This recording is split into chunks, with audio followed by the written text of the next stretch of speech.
So, a guy snatches a woman's purse outside a restaurant in Viareggio, Italy. Happens all the time over there. Petty theft, grab and run, cops file a report. Nobody gets hurt. But Cinzia Dal Pino didn't call the cops. She got in her Mercedes SUV, chased him down Via Capino and ran him over. Then she reversed. Then she drove forward again. Then she reversed one more time. 4 times total. Surveillance cameras caught every second of it. And when she was done, she walked over to his body, grabbed her purse back, and drove home. Cinzia was 65 years old. She'd been running a beach resort in Viareggio called Bagno Milano for over 3 decades, with her husband, a guy named Pierluigi Lorenzi, an accountant by training, a seaside businesswoman by career. The kind of person who eats dinner with friends on a warm September evening in a Tuscan coastal town, walks to her car, and expects to drive home without incident. She was well known in Viareggio. Locals described her as sociable, energetic. Nobody who knew her would have predicted what she did next. September 8, 2024.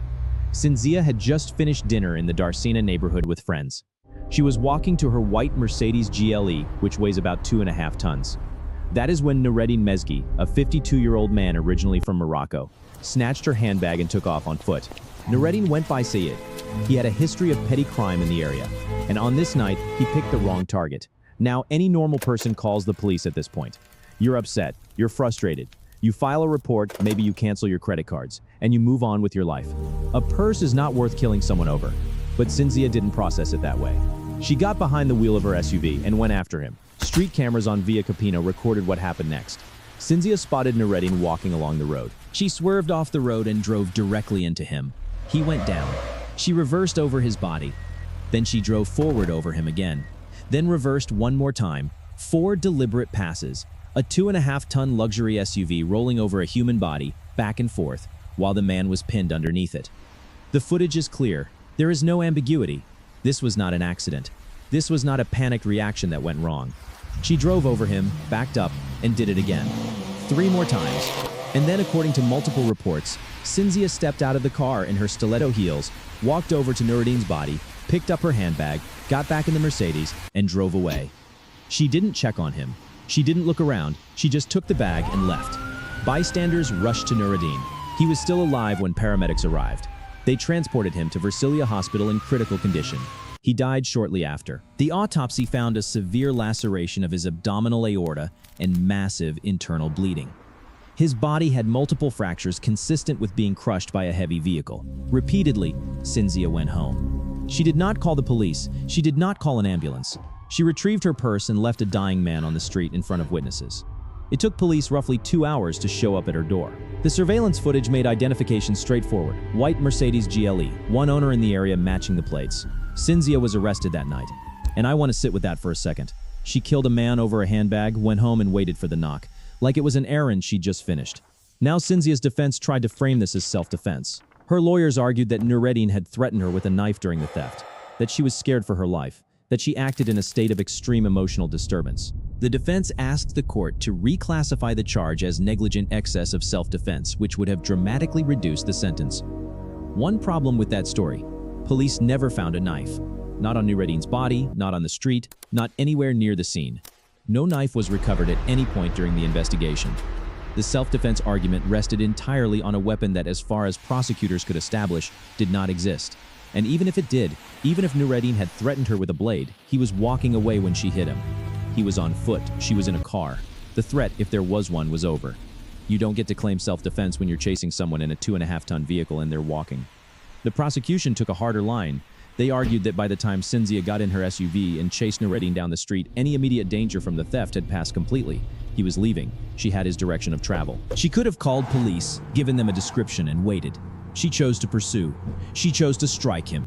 And she chose to reverse and strike him again. And again and again. The prosecutor requested life imprisonment. That is how seriously the Italian legal system took this. Not manslaughter, not a reduced charge. Life. The prosecution's argument was that 4 deliberate passes with a vehicle constituted aggravated voluntary homicide with cruelty. 4 separate decisions to drive over a man's body.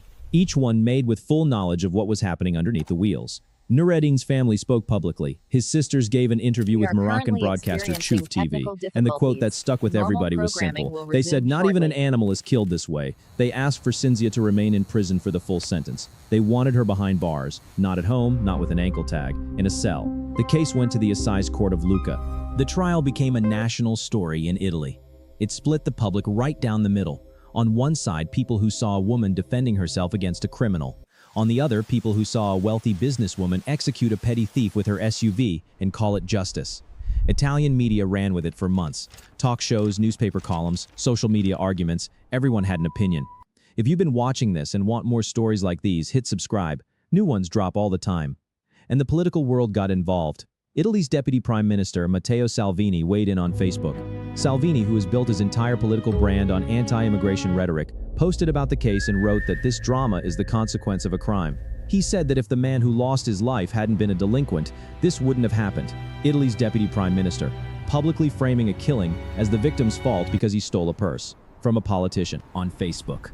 To millions of followers, that is not a legal argument. That is a politician telling a country that some people's lives are worth less than a handbag based on what they did, and a lot of Italians agreed with him. Comments, sections across Italian media filled with people supporting Cinzia, calling her brave, saying she did what anyone would do, saying the thief got what he deserved. For the record, nobody who has ever studied criminal law in any country on earth would tell you that the appropriate response to a purse snatching is vehicular homicide. That is not how the law works anywhere. You don't get to kill someone because they stole your bag. The fact that this even became a debate tells you something about the political moment in Italy, but the court didn't operate on Facebook logic. The Assize Court of Lucca delivered its verdict in June 2026. Guilty. Aggravated voluntary homicide. The court granted Cinzia mitigating circumstances and dropped the aggravating circumstance of cruelty. The sentence was 18 years, but the sentence came with a condition that made a lot of people angry. The court ordered Cinzia to serve her 18 years under house arrest, with an electronic ankle tag, not in a prison cell, at home. So this woman chased down a man in a 2.5-ton SUV, ran him over 4 times on camera, killed him, went home, and her punishment is to stay at that home with a bracelet on her ankle. The prosecution asked for life. The court gave 18 years at home. If the conviction is upheld on appeal, she could still be sent to prison for the remainder. But for now, she's home. And look, there are legal reasons for this. Italian law allows house arrest under certain conditions.